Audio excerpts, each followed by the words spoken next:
You've lived a great life and done well for yourself. But what mark will you leave on the world?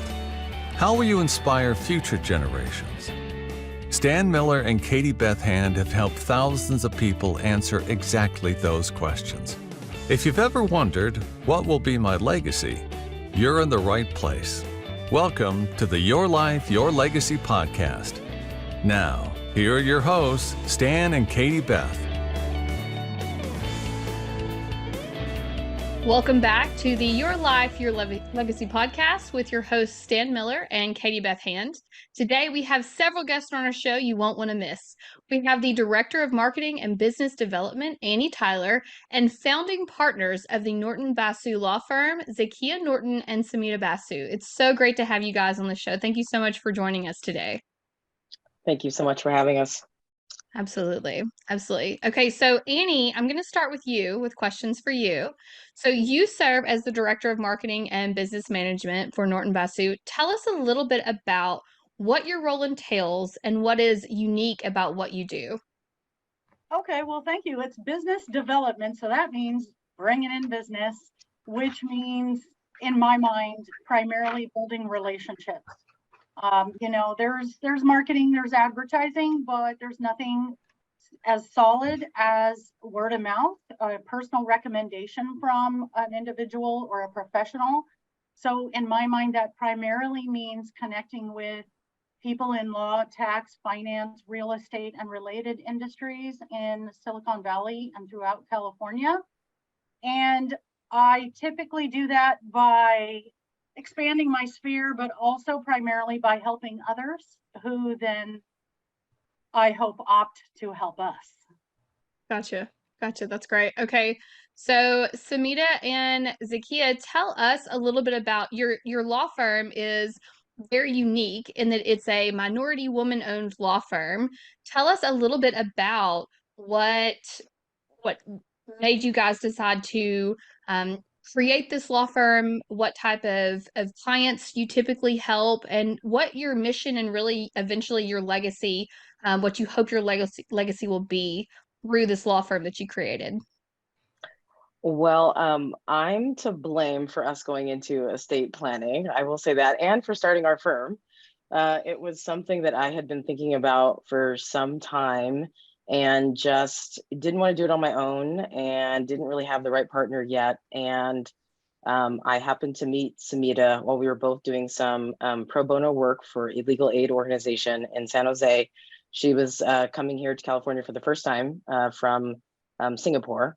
She grew up back east, and I grew up in California, but I had been in Nevada for some time, and we were both disillusioned with big law, as any lawyer will tell you, and figuring out what the next step was going to be. And so unbeknownst to each other, we had both decided to do some volunteering there, and we met.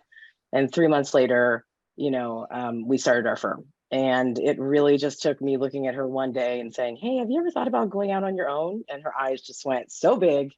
And she was like, "Yes."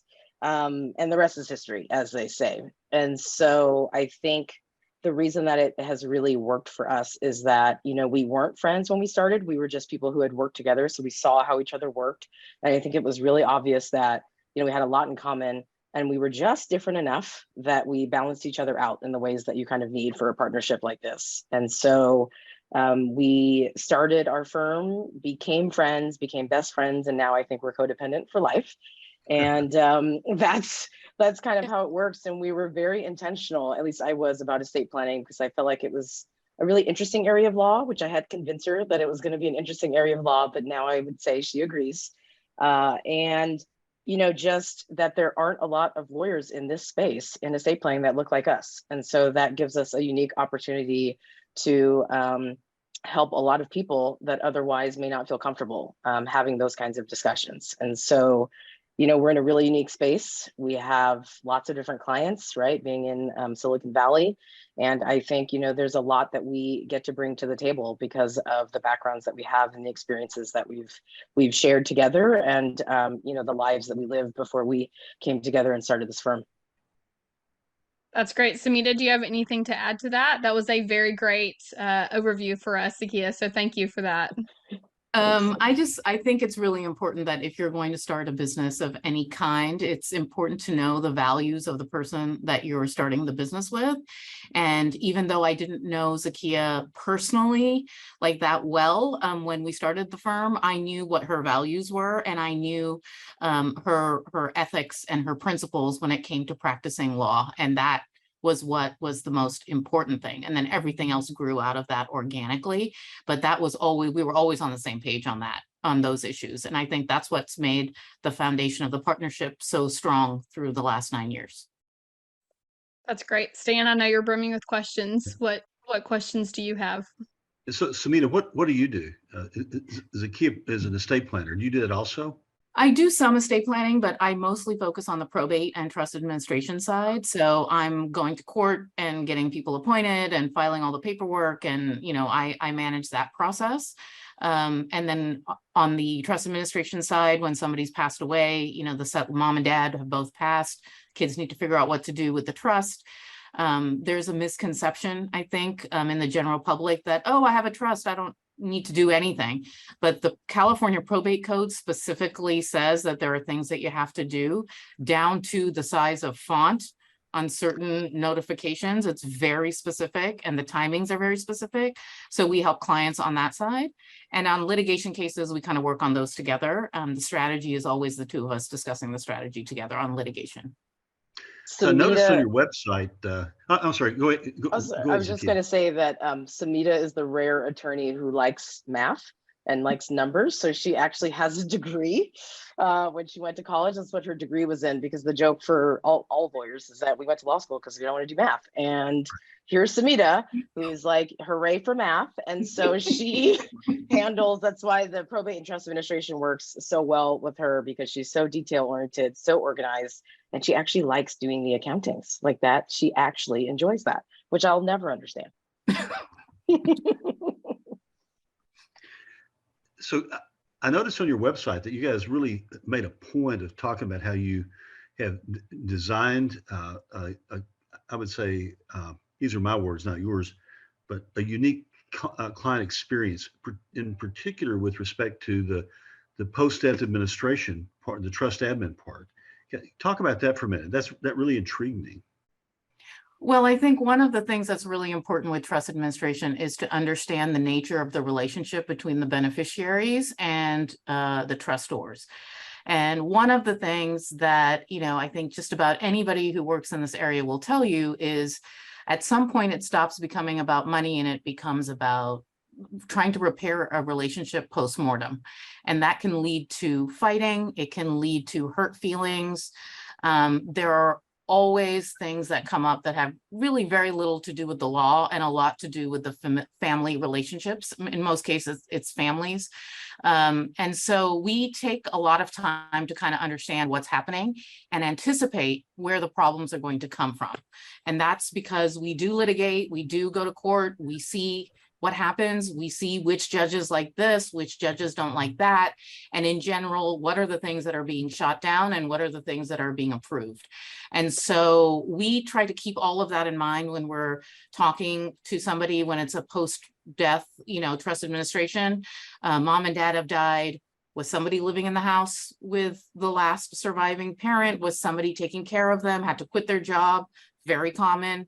Do they feel they're entitled to extra? They may feel that way, but that might not be what's in the estate plan. Where do the other siblings live? When was the last time they visited mom? Has it been years? Did they call you immediately after mom passed to ask about the trust? Like, all of these are cues for us that there's about to be something messy coming down the line. So we have some very detailed and intimate conversations with our clients to kind of prepare them so that these things aren't coming out of the blue. So is there something you would say that you do that's fairly unique or distinctive that maybe other practitioners who do post-death administration don't do? I would say probably that, we have a personality. So when we're dealing with our clients, we're actually human beings, and talking with them and having real conversations. We try to stay away from, talking over our clients or condescending to them. We really invite them to be a part of the process, because transparency and feeling seen and understood for both our client and maybe the other beneficiaries goes a very long way towards warding off a lot of the litigation and hurt feelings and unpleasant results that can come if you don't do that. So I think that's probably what really sets us apart, and that's what I think our clients would say is that they will leave meeting with a lawyer and say, oh my God, that was actually fun, or I had a good time, or and that's not usually what you hear after having met with an attorney. Yeah, there's an old rule, right, that says listen first, and if you listen first and you really listen hard first, you learn a lot that informs what you do next. I'm curious to know what percentage of the post administration business do you have? I'm not talking about the litigation, but I'm saying the admin stuff. What percentage of that comes from your estate planning clients, and what percentage of that comes from outside marketing activities? I would say that, for a lot of the probate and trust administration, most of our clients so far, knock on wood, have been relatively healthy. So most of the probates that we've done, the probates and the trust administration cases that we have, the majority of them, I would say, come from other referral sources. They are not our previous clients. Our clients tend to skew a bit younger. So most of them have been healthy and don't have any issues as far as, a shocking early death or something like that. So I would say most of them come from other sources at this point in time in our practice. Can I add to that, Stan? Yes. Somita mentioned one misconception, and that is that if there's a death, let's say one spouse dies, there's nothing they need to do. Well, they do need to seek legal counsel at that time. And another very common misperception is that if I have a trust and my spouse or my mom and dad, somebody passed away, I have to go back to the attorney who originally drafted the trust. And that's not true. So I want to give a shout out to all those folks who maybe they don't like their attorney, maybe their attorney doesn't respond, maybe that original drafting attorney is no longer in business. They can go to any attorney they would like to go to at that time. So Annie, before you jumped in there, I was about to ask you, what is it exactly that you do to get those people who are not our clients who passed away? Because you guys, I hear you that your client base skews younger, so your trust admin clients are coming from your trust admin clients, and your probate clients are coming from somewhere else. What is it that you're doing that causes them to come to you? Well, I think we do a number of things. One is increase our presence and visibility, both through social media and by presenting educational information to the general public, to other business professionals, such as tax advisors, financial advisors, real estate professionals, and so on. Community organizations, such as, community outreach organizations and nonprofits.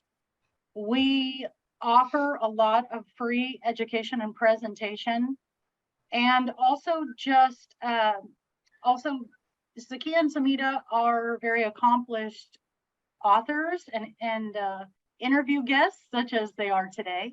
So all of these efforts really get the word out, I think, and gives us a chance to, myth bust, so to speak, like we have already on this podcast. There's a lot of misinformation or lack of information out there. Is being a minority women-owned firm, how have you used that to your advantage?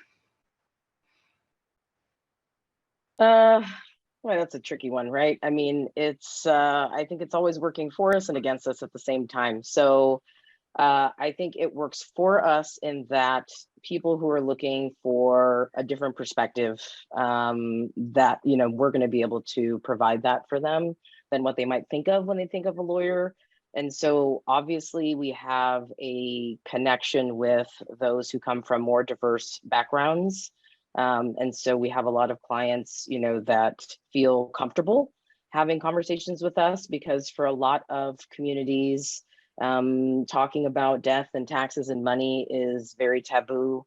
And so it's already, there's a hurdle that they're overcoming internally just to even make it to the lawyer and then have these conversations and talk about what's going to happen when they're no longer here.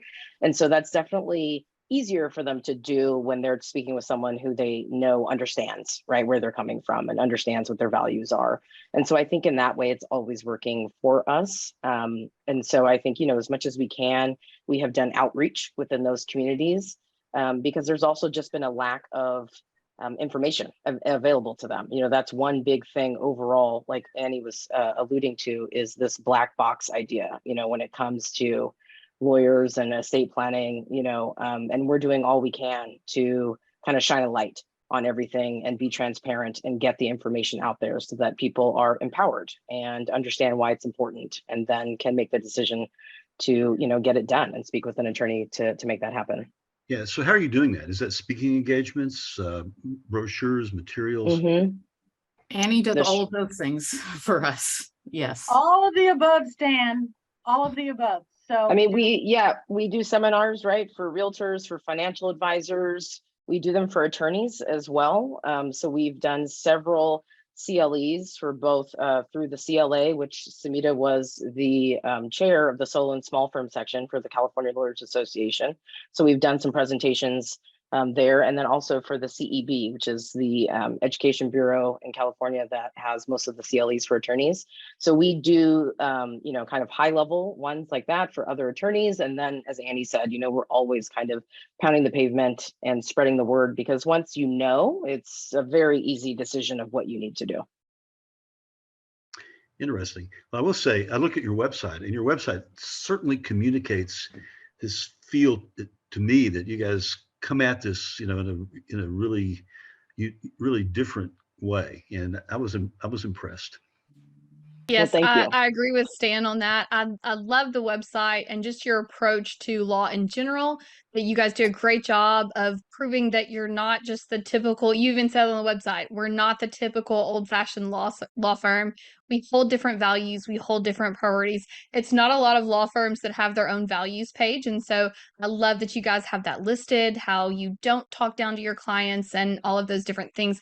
I think that's one thing that makes you unique. You guys have done a great job at capturing things that the average person coming into this who might feel nervous or overwhelmed, you've put everything just very plainly and made sure that coming in from the outset is it's very comfortable, and it's sometimes these things are overwhelming no matter what to someone without a law degree, right? And so you guys have done a really great job of making sure that people know that you don't have to have a law degree to come and talk to us. That's what we're here for. There's not a lot of jargon on your website. I love the characters that you guys have drawn of the two of you. Those are fantastic. It just feels very warm and welcoming, and I can see how it would draw in a lot of people who may otherwise feel overwhelmed by something like the idea of estate planning or post-death administration. So love the website. One quick question, and I want each of you to answer it. Through the work that you're doing, and it's unique for each of you in your own fields, what do you hope that your legacy will be? So Annie, I'm going to put you on the spot first. You're marketing. You always have to have the quick answer. That's your job. So Annie, through what you do with marketing for this law firm, what is it you hope your legacy will be? You know, well, when you say legacy, it makes people think of death. At least it does for me, because I'm in estate planning. What's your legacy? How are people going to remember you? I think that for me, it's a couple of things.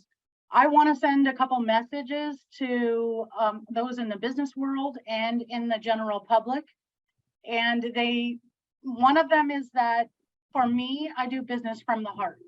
And that may sound funny coming from a law firm, but I genuinely believe in helping others, including those in the minority community, the immigrant community, and so on. That is one way that I think I and we do business differently. And the other message I'm trying to convey is that this is a very radical message. Lawyers are people. We need not be scared, intimidated, put off. You know, I've worked with attorneys for more than a couple decades, and lawyers learn really how to help people. So that's another myth I think that the general public has, is that attorneys are there to gouge me. Attorneys are there to speak over me and make me feel like I'm an idiot. Attorneys are there to take advantage of me, you know, and I have found it's always good to know a good lawyer. Absolutely. Well said, Annie. All right, Somita, same question, but I'm pitching that to you. What do you hope your legacy will be through the work that you're doing currently? I just hope that at the time that I'm no longer a lawyer or the firm has moved on to somebody else's capable hands, I just hope that people remember us as a firm with solid values, and that we live those values every day. We didn't do anything underhanded. We never crossed an ethical line. We tried to provide good service to our clients in the most ethical, transparent way possible. We never cut corners. We were just good lawyers and good people. And that's what I hope people remember about us. Fantastic. Okay, Zakiya, pitching the ball to you. What do you hope your legacy is? Great answer from both of you. I would say for me, I hope that I have made more seats at the table, so to speak, for everyone that's coming behind me, because you know, I come from some privilege, but you know, my parents, neither one of them went to college, and so they scraped their way to a very good life, but they always had that. And so I'm the first person in my family to, you know, reach this level of education. I'm the first one to start a business like this. The same is true for Somita in terms of starting a business. And I just hope that, especially in a space like this, where there are not a lot of people who look like us, who are doing what we do, that people are seeing in us the opportunity to reach for something that they may think was unattainable, but now looks like, well, if they can do it, then maybe I can do it too. And I hope that that's the legacy that I'm leaving behind. Incredible. Great answers all around. Is there anything that we didn't cover today that you guys would like our listeners to know? Annie? Well, I would say I would You can watch the thoughts brewing in Annie's face. Go ahead, Annie. Okay, I guess I should never take up a career in poker.